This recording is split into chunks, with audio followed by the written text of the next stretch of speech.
What's going on, guys? Welcome back to From the Red Carpet. On today's episode, we have a deeper look into the plot of Deadpool 3, some new casting updates for Mortal Kombat 2, and a new villain being added to Superman Legacy. So stick around, and we'll dive right in. Well, starting off, it looks like Hugh Jackman's return as Wolverine won't be the only mutant featured in Deadpool 3. Most of the original cast from the 2000s X-Men films are returning to at least have a cameo. James Marsden as Cyclops, Famke Johnson as Jean Grey, and Halle Berry as Storm are confirmed. Patrick Stewart as Professor X and Ian McKellen as Magneto are rumored. Also, we'll be getting Colossus and Negasonic Teenage Warhead back from the other Deadpool films. And apparently, Chris Evans is still set to play the Human Torch. So that's already pretty intense. Originally, the plot of the film featured the TVA going after Deadpool as he breaches the multiverse to kill the heroes from the Fox universe, aka the 2000s X-Men and the 2004 Fantastic Four. But now, it's been updated just a bit. One possible change is that Deadpool does time travel, but the TVA catches up to him and forces him to go on a mission to take on Mojo in a realm called Mojo World. He'll recruit the 2000s X-Men to help him. The other possible change is that the TVA sends Deadpool to a universe taken over by Magneto, which will be an adaptation of the Ultimatum storyline from the comics. There, Deadpool will basically have to kill everyone because all the X-Men in that universe are under Magneto's control. So it's kind of a mix between Ultimatum and Deadpool Kills the Marvel Universe. I'm not sure which of these two storylines they'll use for Deadpool 3, but I do know, by the end of it, an incursion wipes out Deadpool's actual universe, forcing him and the rest of the X-Men to join the 616 universe, which is the main MCU one. And this decision is deliberate because Marvel needs an excuse to have the original X-Men introduced before Secret Wars so that they can participate. And no, the 2000s X-Men will have nothing to do with the ones that will be introduced in Phase 7. They will simply be written off as variants. With that being said, Deadpool 3 has actually began filming despite the writer's strike currently going on. However, there is a catch. Due to the contract the writers have with Marvel Studios, Ryan Reynolds will have to follow the script exactly and can't do improv or any hilarious Deadpool banter, so that's not good for anyone. We have a new set photo from Secret Invasion. In the photo, we can see Nick Fury talking with Talos and Maria Hill. The series will deal with the Skrulls infiltrating the 616 universe and posing as various heroes. The first episode of the series will debut on Disney Plus June 21st. Captain America New World Order, or Serpent Society, or Rising to a Legacy, whatever they're going to call it, is one of the highest anticipated films of the multiverse saga, with Sam Wilson taking on the mantle of Captain America and racing to stop the Red Hulk, the Leader, and the Serpent Society from claiming adamantium, a new metal from the island of Genosha. This one will have multiple plots, though. One with Secretary Ross becoming the Red Hulk, and one with the debut of the Serpent Society. Among this new villainous team is Diamondback, who's said to also serve as a love interest for Sam. She'll be played by Alita Battle Angel actress Rosa Salazar.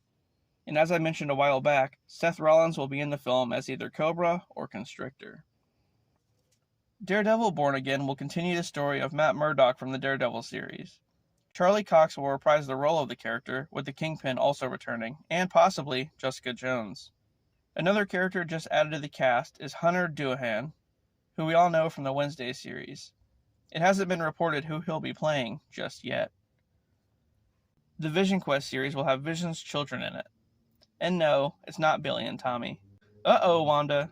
So in the series, Vision will be trying to get back to his old self after having the Mind Stone ripped from his forehead, and being recreated by Sword. Anyway, Viv and Ven, two of Vision's android children from the comics, will debut in the series. However, they're not Wanda's children, directly. They are the offspring of Vision and Virginia. Virginia being an android created by Vision using Wanda's brainwaves. So I guess she's kind of Wanda, indirectly. At this time, it's unclear who will be playing the kids in the series. Just in case you missed it, the MCU's Fantastic Four have been confirmed. Reed Richards will be played by Adam Driver. The Invisible Woman, Sue Storm, will be played by Margot Robbie. The Human Torch, Johnny Storm, will be played by Paul Mescal. And yes, last week I stated he couldn't do the film because of a scheduling conflict, but I guess he worked something out. The Thing, Ben Grimm, will of course be played by Daveed Diggs. And the villain of the film is Galactus, played by Antonio Banderas. The only downside is that we won't have the Silver Surfer at all. Galactus will have like 5 other heralds, though. Superman Legacy may deal with another villain aside from Lex Luthor. Recently, it's been reported that in addition to Nicholas Hoult being the top choice for Lex Luthor, that as of now, Brainiac will be in the film. It's unclear if it'll be a full role or just a cameo, but he will show up in some fashion. In the comics, Brainiac is a main villain for Superman and is basically an android alien with psionic powers. In some versions of the comics, he's even the one responsible for destroying Krypton. We have an update for the cast of Mortal Kombat 2. The MK2 movie has been all the buzz as of late. First, it was Karl Urban announced as Johnny Cage, and then Tati Gabriel as Jade. Well, now we have even more actors revealed for the film. Adeline Rudolph will play Katana, and Desmond Chimes will play her father, King Jared, the King of Edenia. Well, that is until Shao Kahn shows up and takes over, which I predict to happen pretty early on. There's no mention as to who's playing Shao Kahn just yet. What about Batista? Or Brock Lesnar? As bad as the last G.I. Joe film was, it looks like we're getting another one. But there's a catch. The film will be a crossover with Transformers. Yep, that's what I said. The most recent Transformers film, Rise of the Beast, is set to release in theaters June 9th. But this next part is a spoiler, so if you don't want to hear it, well, cover your damn ears. At the end of the film, Noah Diaz, who's played by Anthony Ramos, will get recruited into the G.I. Joe. This means that Paramount and Hasbro have a plan to do an MCU-style thing with both properties. But how's this going to work?